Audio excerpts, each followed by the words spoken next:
স্মারকপঞ্জি। প্রথম an Sullivan স্মারক বক্তৃতা ও অ্যান সালিভান স্মারক সম্মান 2022।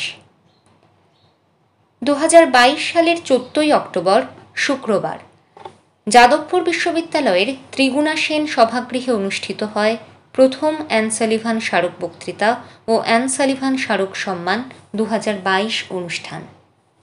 সভার প্রথম পর্যায়ে অ্যান সালিভান স্মারক বক্তৃতা অংশের সভাপতিত্ব করেন রামকৃষ্ণ মিশন ব্লাইন্ড বয়েজ একাডেমির প্রাক্তন অধ্যক্ষ শ্রী সুনীল বরণ পট্টনায়ক।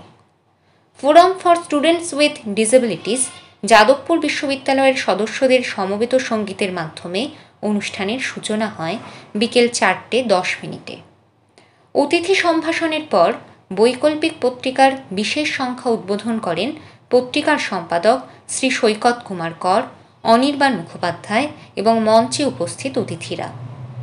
অ্যান সালিভানের জীবনপঞ্জি পাঠ করেন যাদবপুর বিশ্ববিদ্যালয়ের গবেষক পাপ্পু সোনা গান্ধী।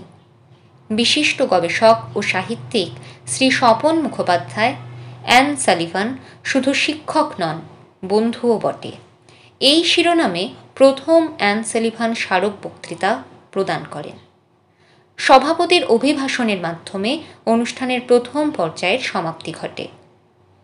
দ্বিতীয় পর্যায়ে প্রথম অ্যান সালিভান স্মারক সম্মান 2022 অনুষ্ঠানের সভাপতিত্ব করেন প্রতিবন্ধী নাগরিক সমাজের পক্ষে অধ্যাপক অরূপ কুমার বিশ্বাস। এই পর্যায়ের প্রধান অতিথি ছিলেন যাদবপুর বিশ্ববিদ্যালয়ের তৎকালীন উপাচার্য অধ্যাপক ডক্টর সুরঞ্জন দাস। উচ্চ মাধ্যমিক শিক্ষা সংসদের সভাপতি ডক্টর চিরঞ্জীব ভট্টাচার্যও অনুষ্ঠানে আমন্ত্রিত অতিথি হিসেবে উপস্থিত ছিলেন। এই পর্যায়ে অতিথি সম্ভাষণের পর স্মারক সম্মান প্রাপকদের ক্রমান্বয়ে মঞ্চে আহ্বান করা হয়।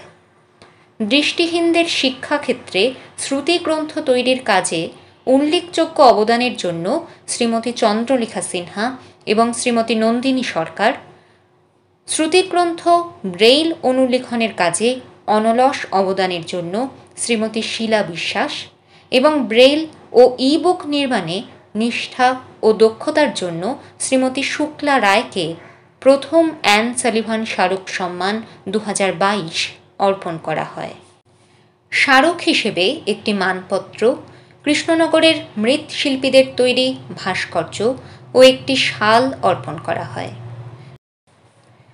ডিসেবলড পিপলস ফোরামের যুগ্ম আহ্বায়ক শ্রী রাজদীপ নায়েক ও যাদবপুর বিশ্ববিদ্যালয়ের স্নাতকোত্তর স্তরের ইংরেজি বিভাগের ছাত্রী শালিনী শ স্মারক সম্মান প্রাপকদের কর্মজীবনের বিবরণ পাঠ করেন।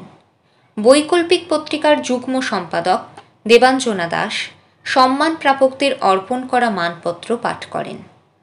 এই পর্যায়ে সভাপতির অভিভাষণের পর শ্রী শ্যামল কুমার দাসের পরিবেশিত সঙ্গীতের মাধ্যমে এই পর্যায়ের সমাপ্তি সূচিত হয়। তৃতীয় তথা শেষ পর্যায়ের সভাপতিত্ব করেন যাদবপুর বিশ্ববিদ্যালয়ের নিবন্ধক ডক্টর স্নেহ মঞ্জু বসু। প্রতিবন্ধী নাগরিক সমাজের পক্ষ থেকে মঞ্চে ছিলেন অধ্যাপক অরূপ ভট্টাচার্য। অতিথি সম্ভাষণের পর সঙ্গীত শিল্পী শ্রীমতী অনুসুয়া মুখোপাধ্যায়কে মঞ্চে অভ্যর্থনা করার মাধ্যমে সঙ্গীতানুষ্ঠানের সূচনা হয়। শিল্পীর সঙ্গীত জীবনের বিবরণ পাঠ করেন সঞ্চালক। এরপর শ্রীমতী অনুসুয়া মুখোপাধ্যায়ের 40 মিনিটের সঙ্গীতানুষ্ঠানের মাধ্যমে অনুষ্ঠানের সমাপ্তি হয়। সভার সঞ্চালনা করেন অধ্যাপক সোমেন দত্ত।